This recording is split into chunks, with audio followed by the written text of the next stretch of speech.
ইতিহাসে না কিছু বছর এমন থাকে যেগুলো শুধু ক্যালেন্ডারের পাতা উল্টানো নয়, বরং আস্ত একটা যুগের শেষ ঘোষণা করে। ২০১৯ সাল ছিল ঠিক তেমনই একটা বছর। চলুন এই আলোচনায় আমরা একটু ফিরে দেখি সেই সময়টাকে, যা ছিল পুরনো আর নতুন পৃথিবীর ঠিক মাঝখানের একটা সেতু। দেখুন, এই একটা কথাই কিন্তু ২০১৯ সালের পুরো ব্যাপারটা বুঝিয়ে দেয়। একদিকে ছিল আমাদের চেনা জীবনের ব্যস্ততা, আর অন্যদিকে দরজার ঠিক পিছনেই অপেক্ষা করছিল এক অচেনা, অনিশ্চিত ভবিষ্যৎ। তো চলুন দেখি কিভাবে এই বছরটা সেই সেতুটা তৈরি করেছিল। তো সবার আগে যদি ২০১৯-এর রাজনৈতিক দিকটা দেখি, সে বছর বিশ্বজুড়ে একটা অদ্ভুত অস্থিরতা ছিল, আর সব জায়গা থেকে পরিবর্তনের একটা দাবি উঠছিল। মানে পূর্ব থেকে পশ্চিম সবখানে যেন একটা বদলের হাওয়া বইছিল। একদিকে আমেরিকায় দেখুন, প্রেসিডেন্ট ট্রাম্পের ইমপিচমেন্ট নিয়ে তোলপাড় চলছে, আবার অন্যদিকে ব্রিটেনে ব্রেক্সিট নিয়ে সাংঘাতিক সংকট। কিন্তু ব্যাপারটা যে শুধু পশ্চিমে আটকে ছিল তা কিন্তু নয়। হংকংয়ের রাস্তায় লক্ষ লক্ষ মানুষ নেমেছিল গণতন্ত্রের দাবিতে, আবার ল্যাটিন আমেরিকার অনেক দেশেও চলছিল সরকার বিরোধী আন্দোলন। সব মিলিয়ে একটাই কথা, মানুষ একটা বড়সড় বদল চাইছিল।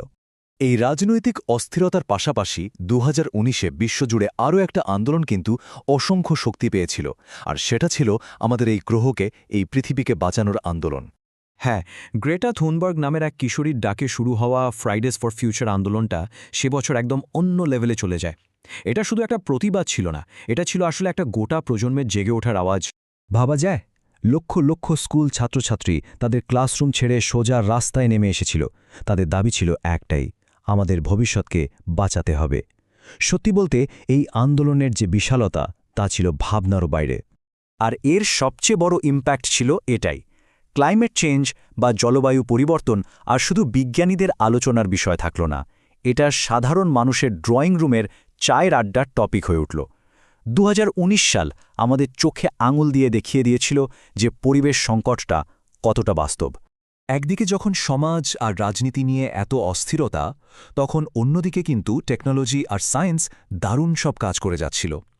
এটা ছিল ২০১৯ সালের একটা অদ্ভুত কন্ট্রাস্ট, তাই না? এই বছরেই কিন্তু বাণিজ্যিকভাবে 5G টেকনোলজি লঞ্চ হয়। মানে এমন একটা হাইপার কানেক্টেড পৃথিবীর দিকে এটা ছিল আমাদের প্রথম বড় পদক্ষেপ। বলা যেতে পারে ভবিষ্যতে ডিজিটাল বিপ্লবের দরজাটা এখানেই খুলেছিল। এর সাথেই আর্টিফিশিয়াল ইন্টেলিজেন্স বা এআই আমাদের জীবনের অনেক ক্ষেত্রে, যেমন ধরুন মেডিসিন থেকে শুরু করে অটোমেশনে নিজের জায়গা করে নিতে শুরু করে। টেকনোলজি যেন চুপিসারে আমাদের রোজকার জীবনটাকে একটা নতুন দিকে নিয়ে যাচ্ছিল। আর বিজ্ঞানের ক্ষেত্রে সবচেয়ে বড় অর্জনটা তো ছিল এটাই, মানুষের ইতিহাসে এই প্রথমবার একটা ব্ল্যাক হোলের ছবি তোলা সম্ভব হলো। মানুষের যে অদম্য জানার ইচ্ছা আর একসাথে কাজ করার যে ক্ষমতা, তারই একটা অসাধারণ উদাহরণ ছিল এই ছবিটা। কিন্তু এত সব অর্জন, আন্দোলন, অস্থিরতার পরেও ২০১৯ সালটা কিন্তু মোটের ওপর বেশ শান্তই ছিল।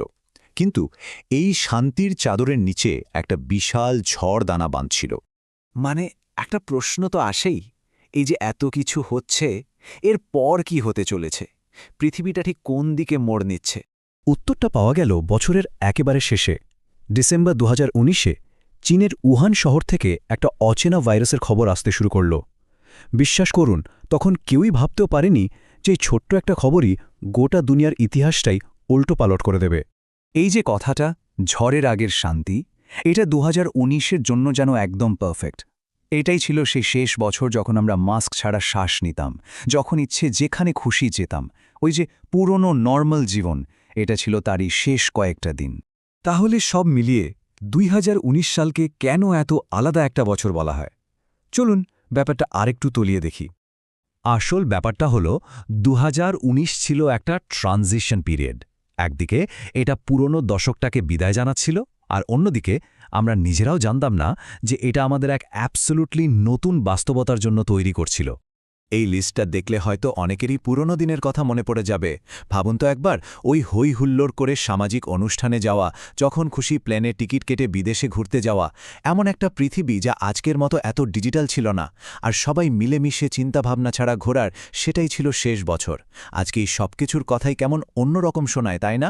আর তাই শেষ প্রশ্ন এটাই, আজ যখন আমরা পেছন ফিরে তাকাই, তখন কি মনে হয় না যে ২০১৯ সালের ওই সাধারণ স্বাভাবিক জীবনটাই আসলে একটা অমূল্য সম্পদ ছিল? এবছরটা আমাদের একটা জিনিস খুব ভালো করে শিখিয়ে দিয়ে গেছে, আমরা যেটাকে নরমাল বা স্বাভাবিক বলে ধরে নিই সেটা যে সবসময় একই রকম থাকবে তার কিন্তু কোনো গ্যারান্টি নেই।